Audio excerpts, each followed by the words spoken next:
Mesdames, Messieurs, bonsoir et bienvenue dans cette édition d'information. Aujourd'hui, nous recevons Issoufou Kadou qui est économiste. Avec lui, nous allons parler de la situation qui prévaut au Mali suite au coup d'État du 18 août passé.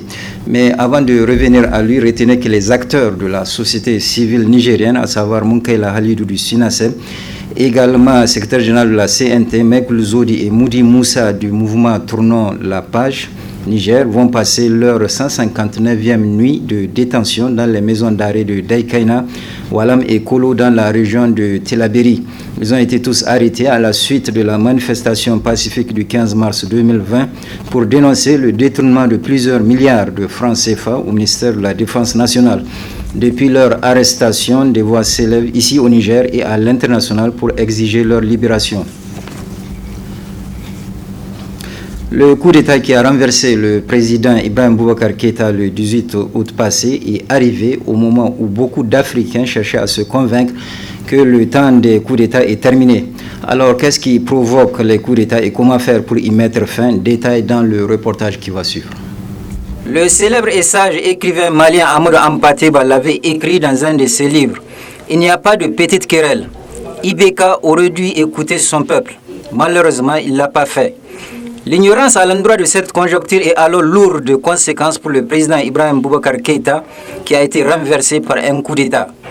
Le mouvement du 5 juin qui demandait le départ du président Ibeka pour mauvaise gouvernance a vu son action parachevée par des militaires. Une situation qui a provoqué cette réaction de l'acteur de la société civile El Hadji Idi Abdou. Tout le monde sait que cette situation va aboutir à ce résultat. Même les chefs d'État de la CEDEAO, qui quasiment certains ressemblent à Ibeka et certains sont même pires que Ibeka en termes de gouvernance, en fait, ils se sont réveillés trop tard. Lorsque le peuple souverain malien a passé de la résignation à la détermination. Vous ne pouvez plus arrêter un peuple qui passe de la résignation à la détermination. Lorsque le peuple malien a élu Ibeka, il n'a pas demandé l'avis de la CEDEAO. Il l'a élu. Dès lors qu'ils n'ont plus envie, ils n'ont plus besoin de lui, il les a trahis. C'est une catastrophe sa gouvernance. Et ils ont décidé de le démettre. La CEDEAO aurait dû aller et négocier sans poser de préalable. Parce que pour moi, la CEDEAO est entièrement responsable de ce qui est arrivé à Ibeka. Lors d'un débat, j'avais dit, si réellement les chefs d'État là, ils veulent sauver leurs collègues, c'est de ne pas poser de préalable au peuple souverain. C'est de faire le seul schéma qui était, c'est le schéma du Niger de Ali Chebou. Ibeka reste un président honorifique. Pour finir son mandat, on met un gouvernement qui va conduire les destinées du pays parce que le problème qui est posé ici, le problème d'élection, c'est la goutte d'eau qui a débordé le vase. Le vase, c'est la mauvaise gouvernance. Ils n'en ont plus envie, ils en ont assez avec Ibeka, ils n'ont pas besoin de lui. Lorsque Ibeka saccageait la démocratie et l'état de droit, mais la CEDEAO, ces mêmes chefs d'État, ils ne lui ont jamais rappelé le protocole sur la bonne gouvernance de la CEDEAO. Le coup d'État actuel au Mali mérite une grande réflexion. En effet, cette nouvelle intrusion des militaires maliens sur la scène politique arrive au moment où beaucoup d'Africains cherchaient à se convaincre que les coups d'État sont révolus en Afrique. Aussi doit-on se demander quelles sont les conditions qui favorisent la survenance d'un coup d'État. Ibeka faisait des coups d'État civils. Ça, c'est un coup d'État militaire.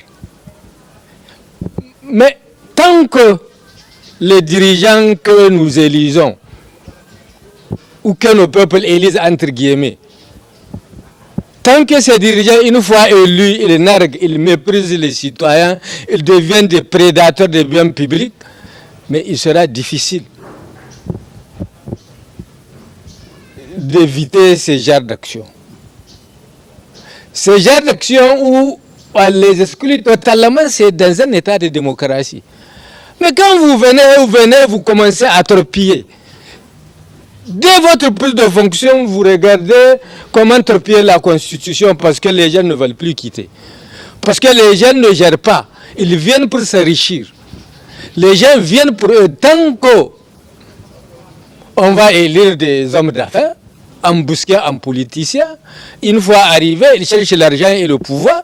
Non, ça ne peut pas marcher. On ne peut pas transformer un État en source d'enrichissement illicite. Les gens vont réagir, les peuples vont réagir parce qu'on va les pousser au pied de même. Voilà des peuples qui sont pauvres, extrêmement pauvres. Et on les a poussés au stade le plus bas de la misère. Mais ils n'ont rien à perdre. Ils vont se défendre. Ils vont chercher à changer.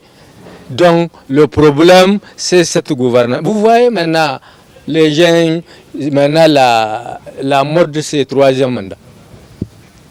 Et on le fait en violation de la Constitution des pays. Et on le fait parce qu'on dispose du pouvoir de la force publique.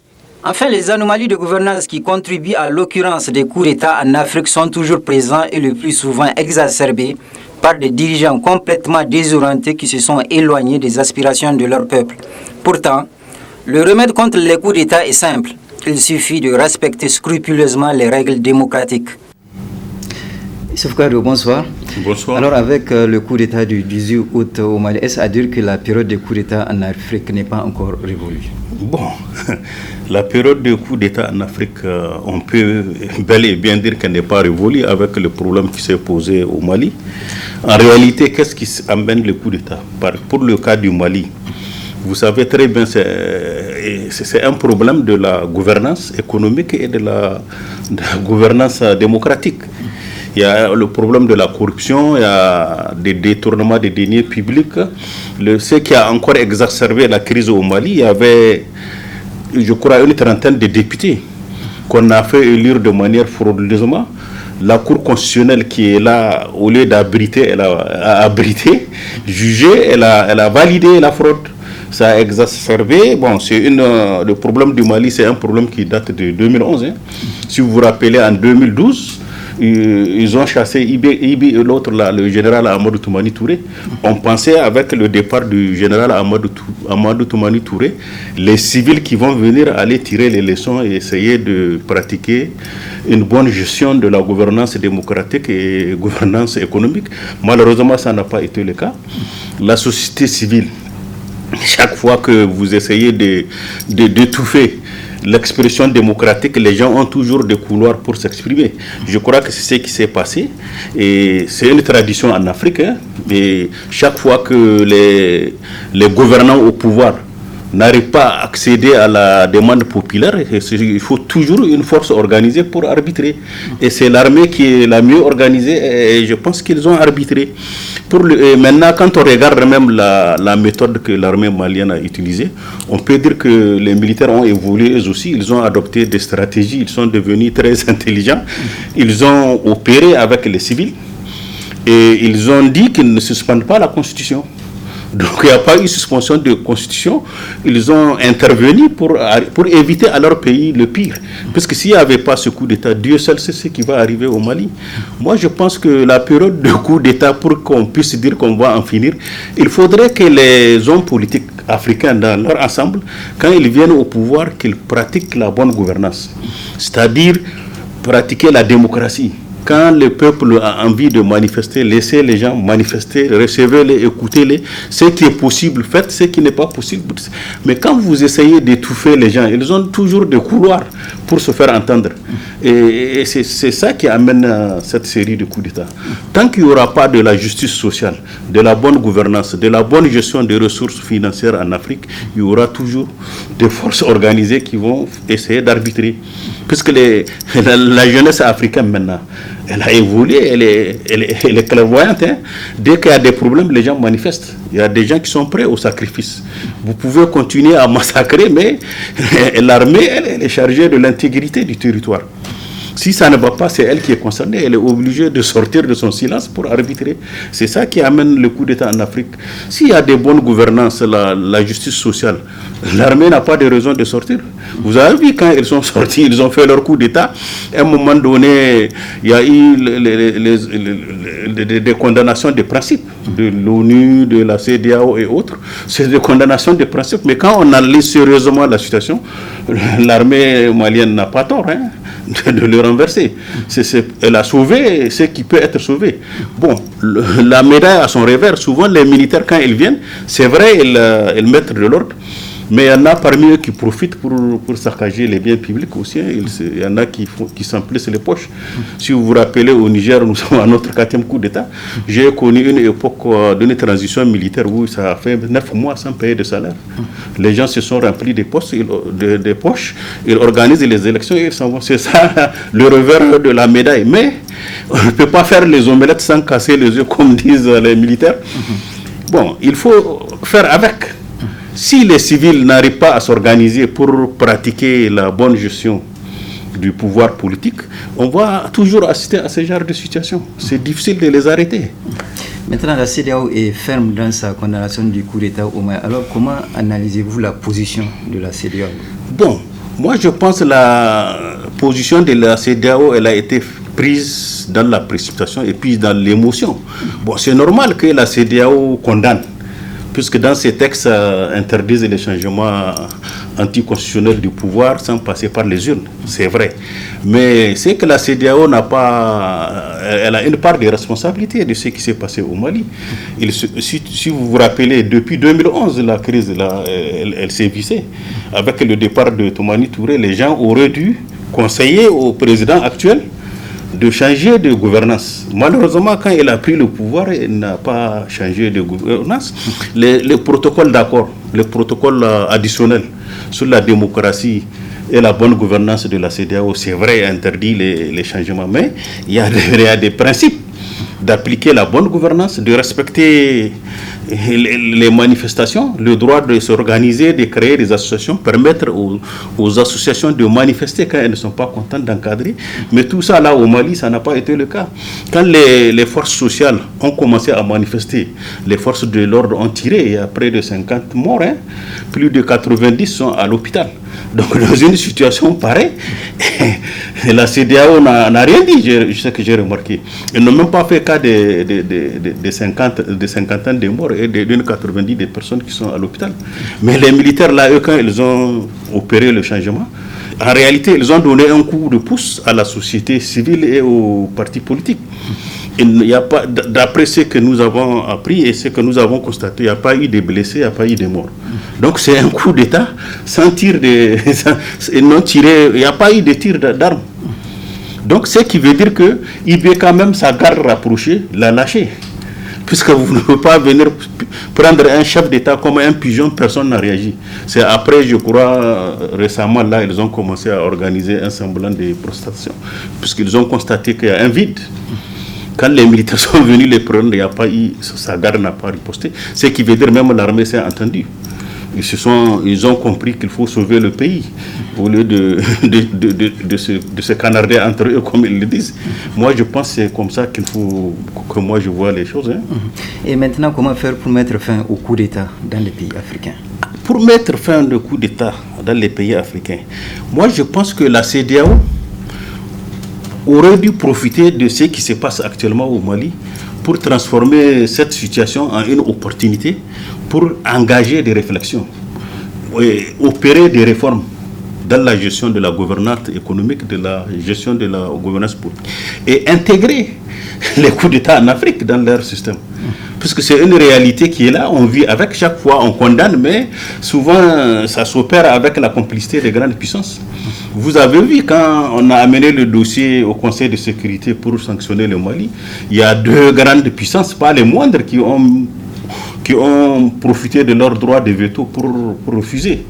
Par la suite, la France et l'Allemagne à travers l'Union européenne, ont dit qu'ils prennent acte et qu'ils sont d'accord pour l'organisation d'une transition politique civile pour passer le pouvoir, mais on n'a pas précisé la date. Ils ont fait ça pourquoi?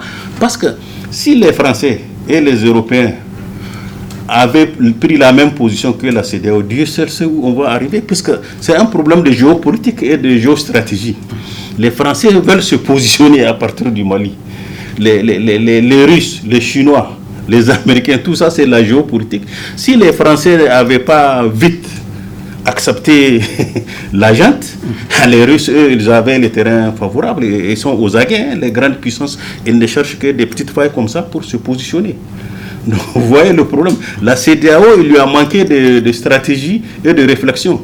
Ils ont pensé c'est très facile d'envoyer une armée rétablir le coup d'État. C'est pas rétablir Ibrahim Boubacar Keïta. Non, c'est pas possible. Même s'ils l'ont rétabli, il sera difficile pour lui de gouverner au Mali. C'est la majorité de la classe socio-politique du Mali qui demande son départ. Même si on l'installe par la force, il ne pourra pas gouverner. Surtout que l'armée, toute l'armée s'est entendue contre lui. Puisqu'à ma connaissance, il n'y a pas eu de tir, il n'y a pas eu de combat. Ils sont venus seulement le prendre et personne n'a réagi. Ce qui veut dire si une autre force vient l'installer, ce qui sera difficile.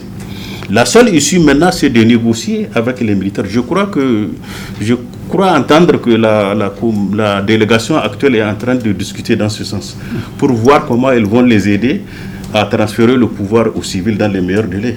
C'est la seule solution, on ne peut pas le rétablir. Bon, la CEDEAO a agi, bon, c'est normal, c'est dans l'émotion. Ils ne s'attendaient pas à un coup d'État. Ils ne s'attendaient pas à ça, mais tous ceux qui analysent sérieusement la situation savaient que c'était prévisible. Puisque quand la situation est crispée dans un pays, il n'y a pas d'issue que les militaires sont l'issue. Ils sont obligés. L'armée était obligée d'intervenir. Sinon, ça va dégénérer. On ne sait pas où est-ce que ça va arriver. Ça sera une porte aux djihadistes, une porte à plusieurs fronts, et le pays sera ingérable. Mais maintenant qu'ils ont mis de l'ordre, moi je pense qu'il faut donner le temps aux militaires maliens de revoir leur pays, d'apporter des transformations dans la gestion du pays. Puisque avec le coup d'État de 2012, où ils ont fait partir le général Toumani Touré, il y a eu pression, je crois, ils n'ont pas eu le temps de bien ordonner les choses. Mais cette fois-ci, je pense qu'il faut donner le temps aux gens de mettre la bonne gouvernance en ordre. Sinon, ça sera un éternel recommencement. Moi, c'est comme ça que je vois le problème. Issouf Kadou, merci d'avoir répondu à nos questions. La suite du journal, l'Union pour le renouveau démocratique Kanda Gomni a organisé ce matin au palais du 29 juillet son premier congrès statutaire couplé au congrès d'investiture du candidat à l'élection présidentielle. Et c'est Boubacar Issa Alpha qui a été investi au nom de son parti. Je vous propose de suivre un extrait de son intervention. Je vous invite à cultiver les bonnes pratiques et à adopter les bonnes attitudes pour faire du Niger un pays orienté sur la trajectoire du progrès. À toutes les militantes et à tous les militants de l'UPRD Kanda Gomni, je vous lance un appel pour un militantisme progressiste afin de libérer le peuple nigérien des carcans mentaux qui le cloîtrent dans l'ignorance, la domination, la passivité et la servitude. Nous voudrons simplement dire que lorsque les denrées de première nécessité, les services sociaux de base, les créations des emplois deviennent difficilement accessibles pour vous, comment pourriez-vous savoir les causes réelles de votre souffrance? Comment pourriez-vous savoir si les causes sont intimement liées à la mauvaise gouvernance, à la corruption, au bradage des ressources du pays, au profit des capitaux extérieurs, etc. etc. Mesdames et messieurs, chers congressistes, je vous convie à militer dans une telle vision politique progressiste afin de jouer votre rôle de citoyen du développement, de patriote engagé, de sentinelle et acteur de l'éveil des consciences populaires. Avec les pluies abondantes qui sont tombées, les eaux du fleuve Niger ont monté au point de déborder, de submerger des espaces dans le 5e arrondissement communal de Niamey. D'autres précisions dans le reportage suivant. Cette année, les exceptionnelles pluies qui sont en train de tomber ont inévitablement favorisé la montée des eaux du fleuve Niger. Et la conséquence est là. La partie où se trouve la DIC construite par le projet de gestion des risques et des catastrophes arrive à contenir les eaux. Tel n'est pas le cas dans la partie du 5e arrondissement de Niamey qui va du pont Kennedy au pont de l'Amitié, où les eaux du fleuve ont débordé et submergé les rizières qui s'y trouvent. Ce qui a provoqué cette réaction du maire de la délégation spéciale de la commune 5, Zakari Garba Amadou. La DIC n'a pas cédé, je pense que les digues ont joué leur rôle. C'est vrai qu'on a eu quelques petits problèmes sur les digues, mais on a pu quand même faire un travail, on a arrangé avant même que la saison pluvieuse ne commence. Bon, il faut se dire qu'on a eu un peu un dépassement de nos prévisions. Donc c'est ce qui nous a... Et je pense que je peux dire que ça va, parce que les populations étaient là depuis le matin. Très tôt, c'est eux qui nous ont alertés et c'est eux qui sont en train de nous aider à contenir l'eau. Donc maintenant, on a commandé de la latérite et du sable et réellement, on va trouver une solution à court terme. Plus encore, face à la montée des eaux du fleuve Niger, le maire de la délégation spéciale de la commune 5 n'a pas manqué de lancer cet appel à l'endroit de la population. Je veux dire aux personnes qui vivent dans des maisons en banco de faire très attention. Quand il y a des fissures ou bien la maison n'est pas en état, de vraiment sortir avant la catastrophe. Parce que s'il y a des pluies cette nuit, les maisons ne pourront pas tenir. En fait. La saison pluvieuse n'est pas encore finie. Dès lors, les riverains du fleuve sont appelés à la vigilance. Face à la montée des eaux du fleuve, le président de la délégation spéciale de Niamey, Mokhtar Mahmoudou, s'était rendu sur place afin de se rendre compte de l'ampleur de la situation. Dans le reportage qui va suivre, nos reporters Seydou Halil Abdou et Aboubakar Souley se sont intéressés aux métiers qui sont exercés par des personnes handicapées. Le handicap n'est pas une fatalité. Être handicapé ne signifie pas rester inactif pour tendre la main. Eh bien, beaucoup de personnes en situation de handicap l'ont compris. En effet, ils sont nombreux des handicapés qui se sont lancés dans plusieurs activités génératrices de revenus pour subvenir à leurs besoins. Des activités comme la réparation des réfrigérateurs, la modification des moteurs DD à 3 roues, la confection des chaises, la soudure, la fabrication des grillages et divers, etc. J'ai commencé mon travail depuis 2004, à peu près 20 ans comme ça. On a jusqu'à 7 apprentis. Il y a des personnes handicapées, il y a des personnes vulnérables. Et bon, des fois, ici on a publié sur le Facebook, comme tout le monde voit ça, et donc il y a des personnes qui appellent jusqu'à l'intérieur des pays, il fait leur commande quoi. Cependant, malgré leur situation au sein de la société, ces personnes handicapées rencontrent malheureusement des difficultés dans l'exercice de leur métier. Ici ne sont qu'ici du ici moyen quand gagner wandi zakaigo igo chômer. Nous avons des jeunes handicapés que nous formons, mais malheureusement, par manque d'aide, ces jeunes chôment aujourd'hui. On a vraiment besoin d'une contribution du gouvernement afin d'aider beaucoup d'handicapés. Vaut mieux trouver une occupation à ces jeunes que de les laisser errer dans la rue en train de mendier. On demande vraiment un soutien auprès de bonne volonté. Pour améliorer davantage de leur secteur d'activité, de contribuer au développement des revenus nationaux, ces personnes handicapées demandent aux autorités de penser à la promotion professionnelle de cette catégorie de personnes, chose qui pourrait réduire le taux de la mendicité au Niger. Ce journal est à présent terminé. Merci de l'avoir suivi et je vous souhaite de passer une excellente soirée.